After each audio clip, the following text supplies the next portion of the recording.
जोहार, मैं विकास कुमार, आप देख रहे हैं जनता लाइव।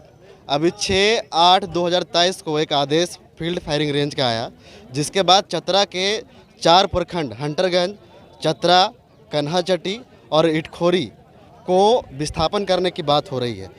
एक चीज़ और बता दें कि इसमें से सबसे ज़्यादा कन्हाचट्टी प्रखंड के 117 मौजा को खाली करने की बात है, जिसके बाद कन्हाचट्टी प्रखंड के एक पत्रकार के द्वारा व्हाट्सएप पर सिर्फ एक ब्रेकिंग न्यूज़ चलाया गया इस खबर को लेकर के। और आज गुरुवार को सायल बगीचा में लगभग 10,000 लोग एकजुट हुए। ये बहुत बड़ा सवाल है, ये सवाल लगभग लोग कर रहे हैं। मैं उन पत्रकार से मिलाता हूं और उनसे मैं आपको विशेष जानकारी इस बारे में एक आपका ब्रेकिंग न्यूज़ और आज 10,000 लोग एकत्रित हो गए, क्या कहेंगे? ये ब्रेकिंग न्यूज नहीं था, ये फील्ड फायरिंग रेंज के विरुद्ध में ये आज से आगाज़ है और यह आगाज़ तब तक नहीं थमेगा जब तक फील्ड फायरिंग रेंज को सरकार वापस नहीं लेती है। और हम लोग इसके लिए चाहे जहां तक जाना पड़ेगा, जितना संघर्ष करना पड़ेगा उतना करेंगे। ज़रूरत पड़ेगा तो जिला समाहरणालय के सामने हम लोग कान्हाचट्टी के प्रखंडवासी एक साथ आत्मदाह करने के लिए मजबूर होंगे। सरकार को मानना पड़ेगा, चाहे सांसद हो, विधायक हो, मंत्री हो, उसको मानना पड़ेगा। यहाँ से फील्ड फायरिंग रेंज को हटाना पड़ेगा। फील्ड फायरिंग रेंज का नुकसान क्या है, पहले आप तो ये बता दीजिए जनता को। कि फील्ड फायरिंग रेंज से नुकसान ये है कि जब यहाँ फायरिंग होगा, आज से 20 वर्ष पहले यहाँ जब फायरिंग हुआ करता था, हमारे घर के आसपास फायरिंग होता था।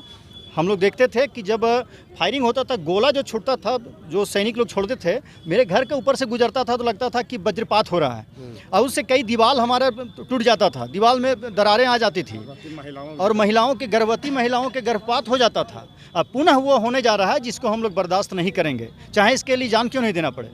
सरकार 60 दिनों का अल्टीमेटम दी है कि उस 60 दिनों के अंदर अगर किसी संस्था व्यक्ति को आपत्ति है तो राजस्व शाखा में अपना आपत्ति दर्ज करा सकता है। तो आपका जो आंदोलन है ये किस प्रकार का आंदोलन होगा? हम लोग ये आंदोलन जो कर रहे हैं, ये आपत्ति ही कहिए, हम लोग आपत्ति कर रहे हैं। अभी जो आज हम लोग बैठक किए, यहाँ 10,000 लोग जुटे।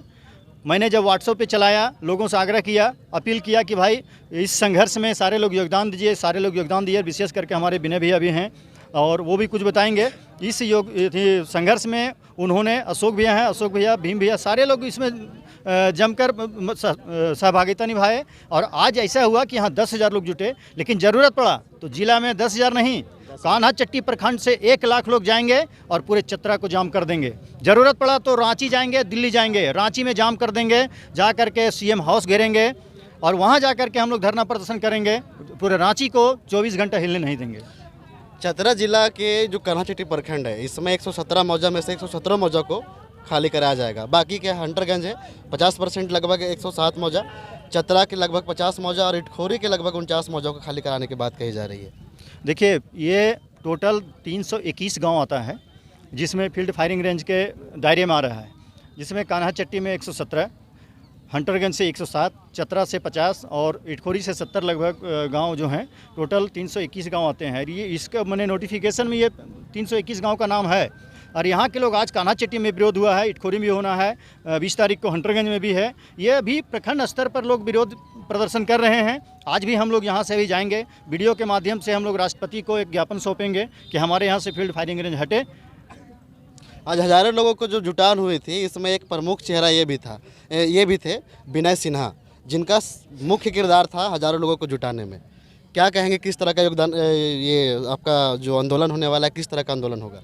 हमारा आंदोलन सांकेतिक होगा और इस आंदोलन में जितने भी जनता हमारे कान्हाचट्टी के हैं वो इस संघर्ष के साथ में हैं, हम उनके साथ में हैं। हम लोगों ने जो घोषणा किया था उसका मुख्य बिंदु फायरिंग रेंज है। इसके पहले 1999 में जब तोप का गोला यहाँ चलता था, तो प्रत्यक्ष का प्रमाण हम लोग दे रहे हैं कि राजपुर के खाप लबानी से तोप का गोला जब चला तो गड़िया के नज़दीक गिरना था, जो राजपुर बनखंडी के घर के बगल में गिरा और वो पूरे के पूरे घर जल के स्वाहा हो गया। उसका 1 रुपया मुआवजा नहीं मिला।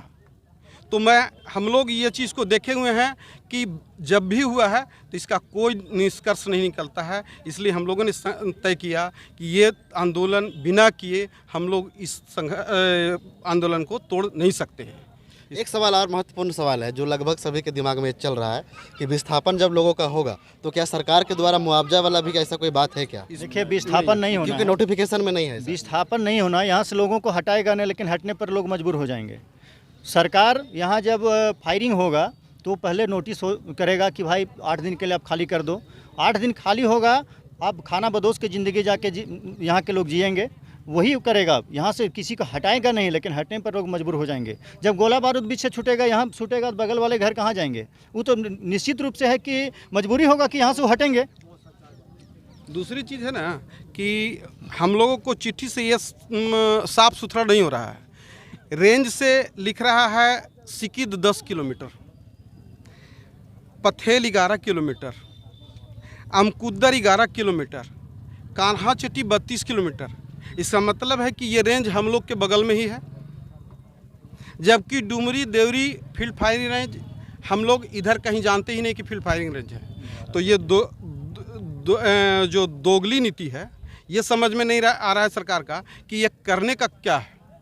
कुछ हमारे वक्ताओं ने जो कहा सही कहा कि ये फील्ड फायरिंग रेंज के नाम पर हमारे ज़मीन को हड़प करके कारपोरेट घराने को दिया जाएगा।